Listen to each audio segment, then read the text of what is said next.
Time now for the Morning Rush. Let's start with Kristen Curry. Good morning. No significant rain or storm chances in today's forecast. A little bit of cloud cover here and there, but sunshine will dominate. Winds up to about 15-20 miles per hour out of the southwest with warm temperatures statewide. Sarah?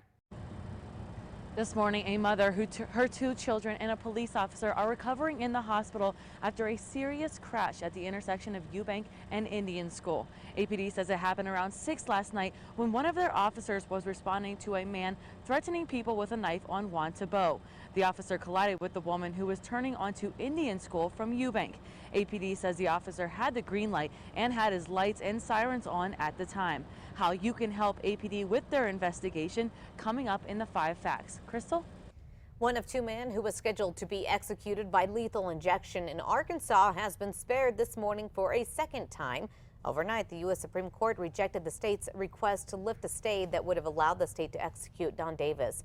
The execution of another inmate, Bruce Ward, was also put on hold Monday. The search continues this morning for the Ohio man who police say shot and killed an elderly man and then posted video of it on Facebook. Authorities in Cleveland are urging 37-year-old Steve Stevens to turn himself in. Police say Stevens killed 74-year-old Robert Godwin Sr. at random, and FBI agents are now chasing dozens of leads in several states. On to news happening today. The Carlisle condominiums burned down by an arsonist will begin reconstruction. It happened Thanksgiving weekend when police say someone set it on fire.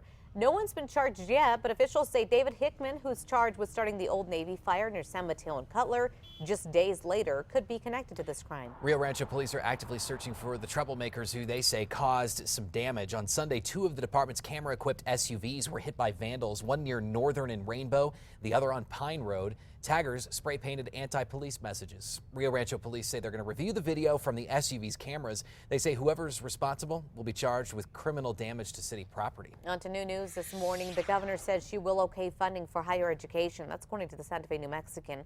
And the New Mexican, she said, quote, "We set it aside because it did not have a balance. I did not have a balanced budget, rather. Then we're going to put it back, of course, the funds for higher ed and the legislature."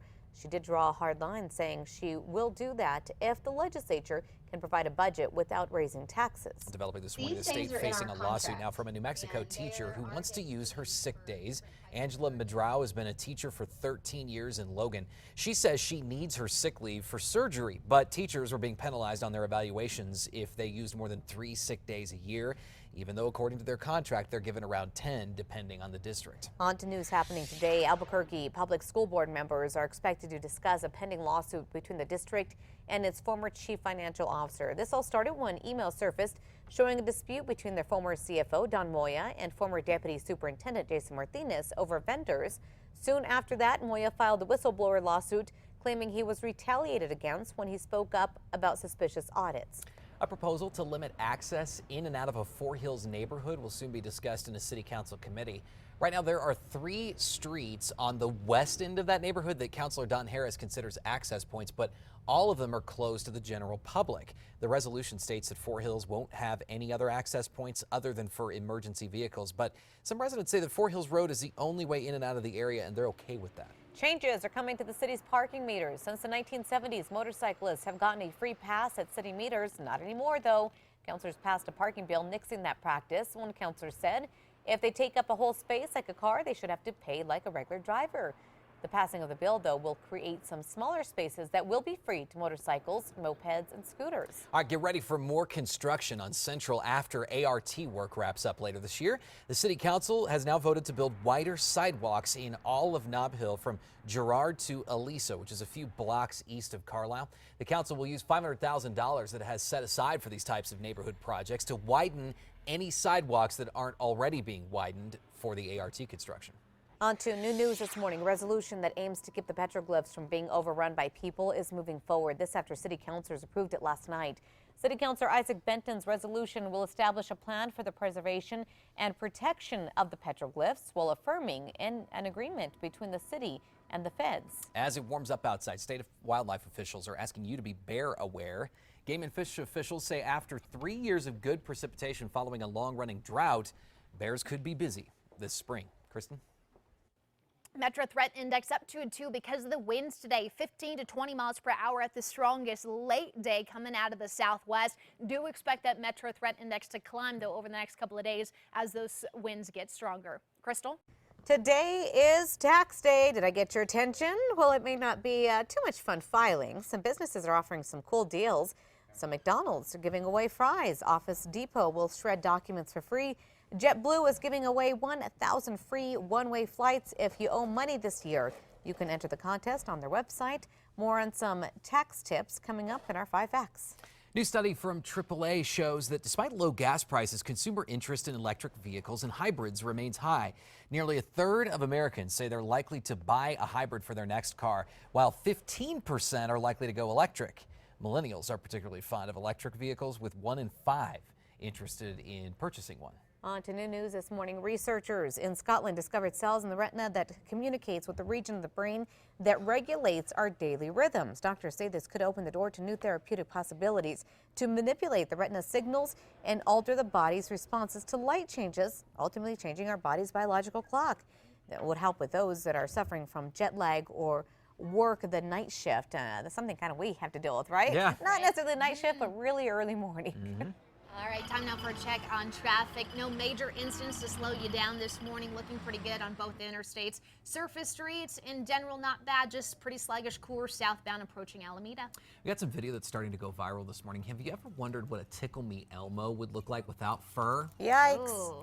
If you have a moment to look at your screen, we got your answer. The Canada, I should say, Science and Technology Museum posted a short clip that some people are calling disturbing.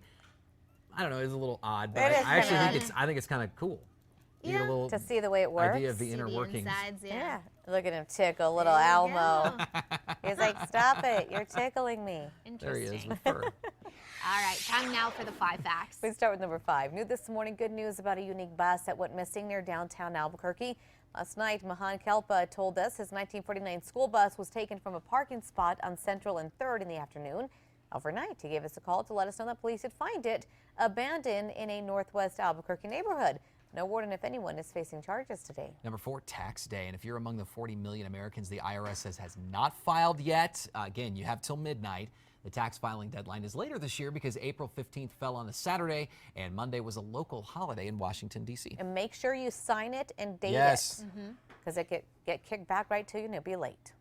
At number 3, looking at warm temperatures today in the low 80s. Lots of sun overhead, but the wind's starting to pick up this afternoon. Coming out of the southwest, about 10 to 20 across the area. Those will be stronger in and around the higher terrain. Winds continue to strengthen over the next few days, peaking on Friday. On to number 2 now. Supporters of the ski program at UNM are planning a rally this morning to try to help save it from getting the axe. UNM says slashing the ski program will save $600,000 a year. Now, a big name is back in the ski team online. Olympic gold medalist Michaela Schifrin took to Twitter urging supporters to sign an online petition that's gaining steam. Today's rally is scheduled to begin just before the Board of Regents meeting. On to number 1, police asking for witnesses of a serious crash involving a police officer to come forward this morning. That officer and a mother and 2 children, as you heard Sarah say, are waking up in the hospital. APD says the officer was heading north on Eubank just after 6 last night, responding to a 911 call of a man threatening people with a knife.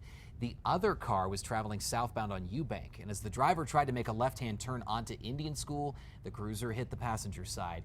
The family is in critical condition. There is surveillance video of that incident. We're choosing not to show it on the air this morning because some people might find it disturbing, but you can get it on our website, KRQE.com this morning. You can see the full thing.